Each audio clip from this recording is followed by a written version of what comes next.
So hello friends. चलो आज थोड़ी सी पुरानी बातें करते हैं।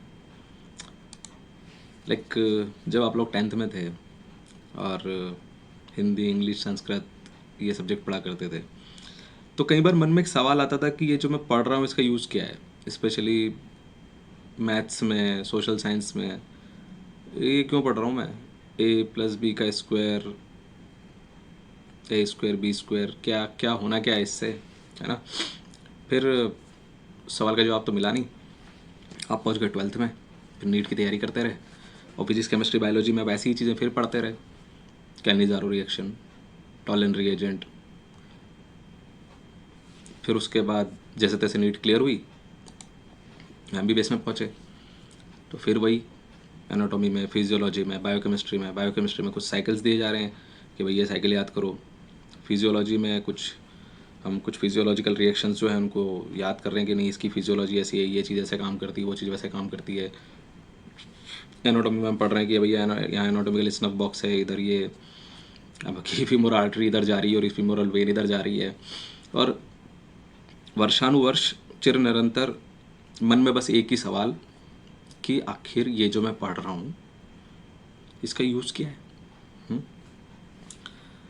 तो इसका कुछ कुछ यूज़ करने का टाइम आ गया है। Because now you are entering into second year of your MBBS, and I am introducing you to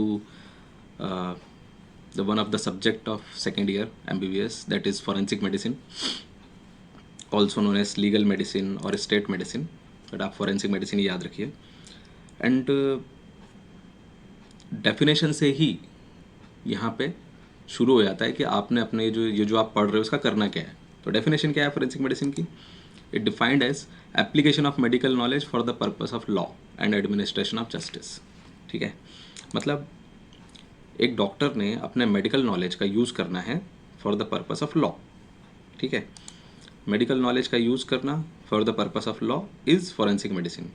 ठीक है, तो आप कहोगे कि सर मतलब लॉ को हमारे मेडिकल नॉलेज से क्या लेना देना? मतलब मैंने जो पढ़ा है कि फीमोरल ट्रायंगल कहाँ होता है, उसको लॉ को क्या लेना देना है उससे? हाँ है ना? चलो इसको बिल्कुल ही लेमैन के लैंग्वेज में आपको समझा देता हूँ। आप अब बनने वाले हो एक registered medical practitioner. After passing your MBBS you will be a medical practitioner, registered medical practitioner. तो तब तक आप जितना मेडिकल नॉलेज गेन कर लोगे वो सारा जहाँ भी लॉ को ज़रूरत पड़ेगी। बोले सर फिर वही बात, लॉ को कहाँ ज़रूरत पड़ेगी हमारी? मैं क्या कहा ना, बिल्कुल लेमैन की लैंग्वेज में आपको समझा देता हूँ। फर्स्ट ऑफ ऑल कि जहाँ भी समझो पुलिस केस आएगा, जहाँ भी पुलिस इन्वॉल्व हो जाएगी। अब पुलिस कहाँ इन्वॉल्व होती है? आप अपना थोड़ा सा पास्ट में अपना जो एक्सपीरियंस है उसको याद करके देखो कि आपने कहाँ देखा है पुलिस कहाँ आती है। जब कोई एक्सीडेंट हो जाता है, चोट लग जाती है, फिर आप कभी अपने किसी दोस्त को अगर इमरजेंसी में लेके गए हों या अपने किसी रिश्तेदार को लेके गए हों, तो आपने वहाँ देखा हो डॉक्टर बोलते हैं कि ये तो पुलिस केस है, तो हमें इसकी MLC बनानी पड़ेगी, है ना? वहाँ जो वो जो बात होती है। या फिर अनफॉर्चुनेटली किसी की डेथ हो जाती है, फिर कहते हैं कि जी इसका तो पोस्टमार्टम कराना पड़ेगा। आपने कभी एक्सपीरियंस किया होगा ऐसा कि किसी पर्सन ने सुसाइड कर लिया, उसने खुद को आग लगा ली या अपने आप को हैंग कर लिया, है ना? तो समझ लो जहाँ भी ह्यूमन बॉडी का इंटरेक्शन होगा लॉ के साथ में, वहाँ पे आपका काम पड़ जाएगा। इवन सपोज कोई गेम चल रहे हैं, है ना? मतलब स्टेट लेवल, नेशनल लेवल या जो भी है, उस तरह के कोई गेम चल रहे हैं। आपने सुना होगा अंडर 18 होते हैं, अंडर 16 होते हैं, है ना?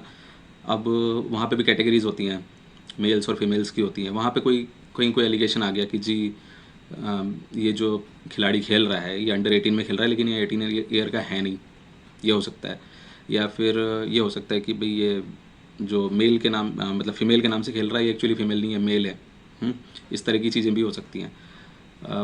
पर मोस्टली एज ए MBBS आपके पास जो केस आएंगे वो यही होंगे, एक्सीडेंट, इंजरीज़ के केसेस जो आप अपनी इमरजेंसी में आप डील करोगे, वो लाइफ लॉन्ग आपका पंगा पड़ेगा उससे। ऑटोप्सी का लेना देना आपका इतना ही रहता है कि भाई अगर आपने फोरेंसिक मेडिसिन लिया तो ऑब्वियसली आपने ऑटोप्सी करनी है। Otherwise as a part of board member आपको जाना पड़ सकता है। या फिर अगर आप किसी डिस्ट्रिक्ट हॉस्पिटल में पोस्टेड हो गए, तो क्योंकि फोरेंसिक मेडिसिन एक्सपर्ट तो है नहीं ऑल ओवर इंडिया इतने ज़्यादा, तो फिर सर्जरी, पीडियाट्रिक, किसी भी आप डिपार्टमेंट में हो, आपको उठा के वहाँ पे एक दिन आपकी पोस्टिंग कर दी जाती है कि जी आज जितने पोस्टमार्टम है आपने करने हैं, तो वहाँ पे ऑब्वियसली पुलिस इन्वॉल्व होती है और वहीं पे आप अपने मेडिकल नॉलेज का यूज़ करते हो for the purpose of law. अभी भी समझ में नहीं आया? थोड़ा सा और क्लियर करता हूँ। देखो, सपोज़ आपने एक पर्सन इमरजेंसी में आपके पास आया और आपने उसे एग्ज़ामिन किया, ठीक है। आप उसे एग्ज़ामिन कर रहे हो, उसके वाइटल्स ले रहे हो, देख रहे हो कहीं कोई चोट, कितनी चोट है, कैसी चोट है, उस चोट का ट्रीटमेंट कर रहे हो। तो आप अपने मेडिकल नॉलेज का यूज़ कर रहे हो। किस लिए कर रहे हो? पेशेंट के लिए कर रहे हो, पेशेंट के ट्रीटमेंट के लिए कर रहे हो। तो जब आप ऐसा कर रहे हो तो आप क्या कर रहे हो? मेडिकल काम कर रहे हो। लेकिन जब आप उस पर्सन को एग्ज़ामिन करके उससे जो नॉलेज गेन हो रहा है, सपोज़ एक सेक्सुअल असॉल्ट का केस है ना, अब उस पर्सन को जिसके साथ सेक्सुअल असॉल्ट हुआ है उसे तो किसी तरह के ट्रीटमेंट की ज़रूरत है नहीं, है ना, लेकिन पुलिस उसे लेके आपके पास आई है एग्जामिनेशन के लिए। अब उसे ट्रीटमेंट की ज़रूरत नहीं है तो आप उसको एग्जामिन कर रहे हो not for the purpose of treating, है ना, but for the purpose of law, है ना, क्योंकि लॉ को ज़रूरत है, कुछ एविडेंस होने चाहिए, वो एविडेंस कलेक्ट करके आप दे सकते हो। Why? Because you are the expert of the body, human body. Okay, even कभी किसी जंगल में कहीं उनको कोई डिकम्पोज होती हुई बॉडी मिल गई, है ना, या हड्डियां ही मिल गई, तो उनको लेके भी पुलिस वाले आपके पास आ जाते हैं। कभी कोई फीटस किसी ने फेंक दिया, अबॉर्टस फेंक दिया, तो पुलिस को तो नहीं पता, पुलिस तो उसकी एक्सपर्ट है नहीं, है ना। इवन अगर जैसे किसी ने हैंग किया, वो साफ साफ दिख रहा है कि इसकी डेथ हो चुकी, तो भी वो उसको लेके एक बार डॉक्टर के पास ज़रूर आते हैं ताकि ये सर्टिफाई हो सके, क्योंकि आप ही हो जो ह्यूमन बॉडी है उसके एक्सपर्ट, तो आप हो ना, तो आप ही सही से बता सकते हो कि इसकी क्या कंडीशन है, डेथ हो चुकी है, ये सब सर्टिफाई करना आपका काम है, ठीक है। सो application of medical knowledge for the purpose of law and administration of justice, ये चीज़ हम करने वाले हैं फॉरेंसिक मेडिसिन में थ्रू आउट, ठीक है। अब थोड़ा सा वापस अपने आपको एक नज़र सी देता हूँ दूसरी भी, कि जब हम इंडिया में बोलते हैं फॉरेंसिक मेडिसिन, तो एक्चुअली अगर आप वर्ल्ड ओवर के हिसाब से देखो कि फॉरेंसिक की प्रैक्टिस किस तरह से की जाती है, तो what I can do is कि मैं कहूँगा कि ऑल ओवर वर्ल्ड जो फॉरेंसिक की प्रैक्टिस है वो वैसी नहीं है जैसे इंडिया में है। जैसे आप अगर वर्ल्ड ओवर देखें तो एक ब्रांच होती है फॉरेंसिक पैथोलॉजी, एक होती है क्लिनिकल फॉरेंसिक मेडिसिन और टॉक्सिकोलॉजी, और इंडिया में ये तीनों ही जो ब्रांचेस हैं उनकी कंबाइंड स्टडी एक फॉरेंसिक मेडिसिन के फॉर्म में हम कर लेते हैं। यानी कि ऐसा होता है कि फॉरेन में क्लिनिकल फॉरेंसिक मेडिसिन और फॉरेंसिक पैथोलॉजी ये दोनों अलग अलग ब्रांचेस हैं, है ना। इसको कभी डिटेल में बताऊंगा कि कैसे वो उनका सिस्टम होता है, पर अभी के लिए इतना सफिशेंट है ना। इसमें आप ये समझ लो कि अल्टीमेटली जो फॉरेंसिक मेडिसिन का प्रैक्टिशनर है वो इन तीनों ही चीज़ों की प्रैक्टिस साथ साथ करता है, ठीक है। लेकिन फॉरेन में ऐसा नहीं है, वहाँ सेपरेशन है। तो फॉरेंसिक पैथोलॉजी में आप क्या करते हो? फॉरेंसिक पैथोलॉजी में आप करते हो ऑटोप्सीज़। अब देखो यहाँ पे फिर मैं डिटेल में नहीं जाऊँगा, लेकिन ऑटोप्सी दो तरह की होती है, एक मेडिको लीगल ऑटोप्सी और एक क्लिनिकल ऑटोप्सी, ठीक है। वो मैं हालांकि अपने ऑटोप्सी वाले चैप्टर में पहले समझा चुका हूँ, तो अभी यहाँ डिटेल में नहीं जाऊँगा। अब जो क्लिनिकल ऑटोप्सी है वो करते हैं पैथोलॉजिस्ट, उनका पर्पस होता है थोड़ा डिफरेंट। लेकिन जब वही ऑटोप्सी या पोस्टमार्टम एग्जामिनेशन हम करते हैं for the purpose of law, यानी मेडिको लीगल पर्पस, तो बन जाती है फॉरेंसिक पैथोलॉजी, ठीक है।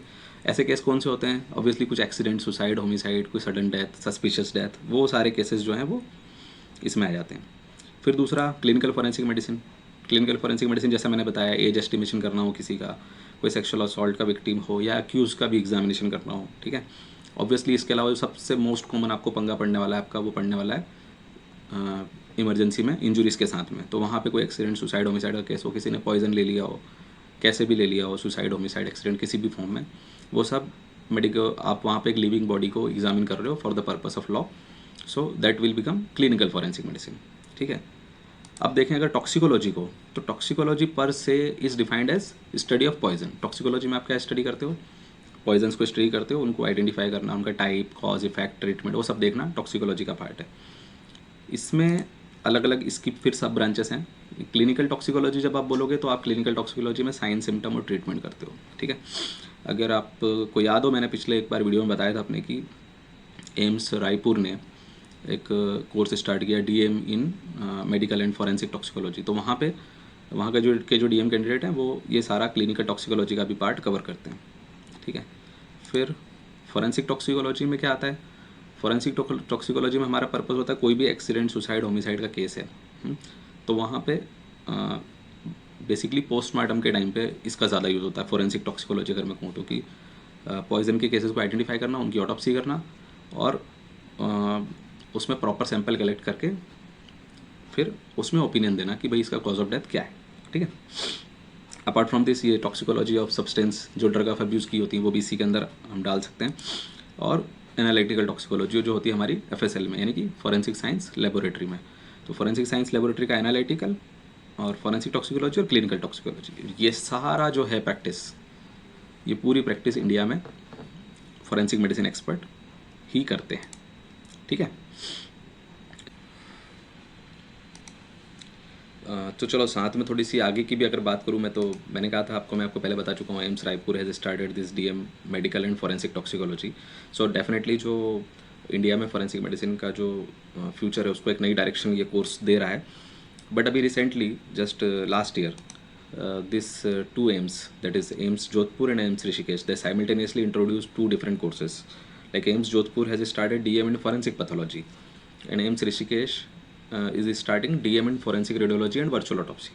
So obviously जो अभी जो मैं आपसे बात कर रहा था कि फॉरेंसिक मेडिसिन की प्रैक्टिस इंडिया में कैसी है, उसमें एक भारी चेंज आने वाला है नियर फ्यूचर में। हालांकि इसमें 8-10 साल लगेंगे जब ये DM कैंडिडेट्स बाहर आएंगे और फिर एक नई डायरेक्शन देंगे इस फील्ड को। सो ठीक है, अभी के लिए इनको कभी डिस्कस करूँगा बाद में। चलो अब थोड़ा सा आगे बढ़ते हुए, Who is he? Can you identify? कौन दिखाई दे रहा है आपको यहाँ पे? There is a surgeon who is doing some surgery, है ना? And there are some assistant. Okay. यहाँ क्या दिखाई दे रहा है? There is a doctor, and there is a patient. ठीक है? तो मेरा क्वेश्चन आपसे ये है कि ये लोग कौन है? क्या बोलोगे आप इनको? ये कौन है और ये कौन है? आप लोग सर हम तो पहचानते नहीं। नहीं, कोई लोग बोलेंगे कि सर ये सर्जन है और ये मेडिकल प्रैक्टिशनर है ना। तो इनके लिए जो हमारी कॉमन टर्म है वो क्या है? RMP, they are registered medical practitioner, जो कि आप भी बनने वाले हो फ्यूचर में, है ना। By the way, he is doctor Prakash Goswami who is a neurosurgeon, and he is doctor Shailesh Agrawal who is a pulmonologist, है ना। और हमारा जो सवाल है वो ये है कि सर हमें ये क्यों पढ़ा रहे हो? तो यही पढ़ाने के लिए पढ़ा रहा हूँ कि इन दोनों का रिश्ता क्या है, ये रिश्ता क्या कहलाता है। Medical etiquettes, relationship between two doctors, वो किस में आता है? दो डॉक्टर्स के बीच में जो रिलेशन है वो क्या है? मेडिकल एटिकेट्स है। अगर आप प्रॉपर डेफिनेशन में जाओगे तो conventional laws of courtesy observe between members of medical profession, वो क्या कहलाता है? मेडिकल एटिकेट्स, ठीक है। Again, so here is our RMP and here is his patient. Now what is the relationship between this doctor and his patient? ये रिश्ता क्या कहलाता है? रिश्ता क्या कहलाता है? ये कहलाता है मेडिकल एथिक्स। मेडिकल एथिक्स क्या है? Study of moral principles guiding medical man in their dealing with their patients, ठीक है। ये क्या होता है? Medical ethics. अगेन, अगर हम यहाँ देखें तो हमारे पास है हमारे RMP और उनके पेशेंट, और इन दोनों के बीच में रिश्ता क्या कहलाता है? मेडिकल एथिक्स ही कहलाएगा भाई, बदल थोड़ी जाएगा। तो सर्जरी या मेडिसिन या किसी में भी एक RMP और उसके पेशेंट के बीच का रिश्ता क्या कहलाता है? मेडिकल एथिक्स, ठीक है। That is study of moral principles guiding medical man in their dealing with their patients, ठीक है। तो सर यहाँ पे हमें क्लियर हो गया कि जो ये है, ये एक RMP है, भले वो किसी भी फील्ड के हों, डॉक्टर हो, मतलब मेडिकल पर्सन हो या सर्जिकल पर्सन हो, but they are called as RMP, registered medical practitioner. And उनके बीच का रिश्ता क्या कहलाता है? Medical etiquettes. और उनका उनके पेशेंट्स के साथ जो रिश्ता है वो क्या कहलाता है? मेडिकल एथिक्स, ठीक है। ये क्लियर हो गया हमें, है ना। मेडिकल एटिकेट्स और मेडिकल एथिक्स। ना सर आपने डॉक्टर चेंज कर दिया? नहीं, डॉक्टर चेंज नहीं किया, he is still doctor Prakash Goswami.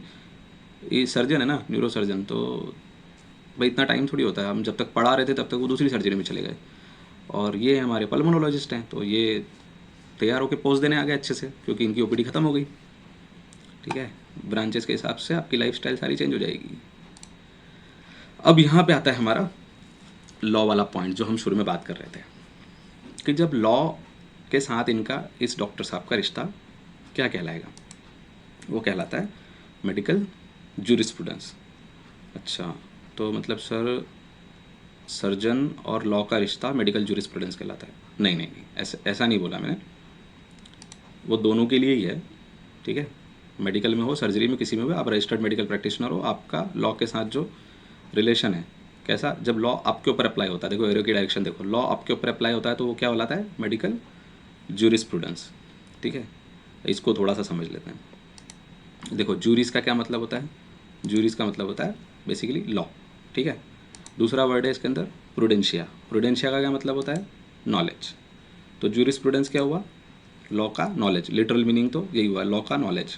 ठीक है, और प्रॉपर डेफिनेशन में देखो तो study of legal principal that guide medical man. ठीक है, ये मेडिकल जूरिस्प्रूडेंस हुआ, जो हमारे आरएमपीज जो हैं दोनों, इनके ऊपर जो लग रहा है लॉ का, वो मेडिकल जूरिस्प्रूडेंस हुआ। ठीक है, और हमने भी फॉरेंसिक मेडिसिन की डेफिनेशन पढ़ी थी, क्या था? Application of medical knowledge for the purpose of law. अच्छा, application of medical knowledge for the purpose of law क्या हुआ? Forensic medicine. थोड़ा डिक्लटर कर देता हूँ, है ना। और जो मेडिकल जो लॉज हैं as applicable to medical man, वो क्या हो गए? Medical jurisprudence. तो ये ध्यान रखना। तो अच्छा सर, मतलब मेडिकल लॉ पे लगेगा तो फॉरेंसिक मेडिसिन, और जब सर्जरी पे लगे, अरे नहीं रे, देख ऐसे ही है वो। ठीक है, देखो इन दोनों, मेडिकल हो, सर्जरी हो, कुछ भी हो, आप आरएमपी हो, आपका नॉलेज जब आप लॉ के पर्पस के लिए यूज़ करोगे तो फॉरेंसिक मेडिसिन, और जब लॉ के प्रिंसिपल आपके ऊपर लागू होंगे तो मेडिकल जूरिस्प्रूडेंस। ठीक है, तो ये हुआ हमारा छोटा सा lecture on introduction to forensic medicine. I hope आपको समझ में आ गया होगा चारों पांचों कॉन्सेप्ट जो इसमें हमने कवर करने की कोशिश की है। ठीक है, and finally I would like to thank my old good friends of PMT time, doctor Shailesh Agarwal and doctor Prakash Goswami, जिन्होंने मेरी डिमांड पे तुरंत अपने फ़ोटोग्राफ्स इस प्रेजेंटेशन के लिए मुझे अवेलेबल करवा दिए। So thank you to both, and by the way he is doctor Prakash Goswami at the time back in 2006, and he is doctor Shailesh Agrawal, and this friend I lost somewhere, contact नहीं है, and this one is Dr. Gajendra, he is also our dental surgeon, he is practicing dental surgeon now. So thank you.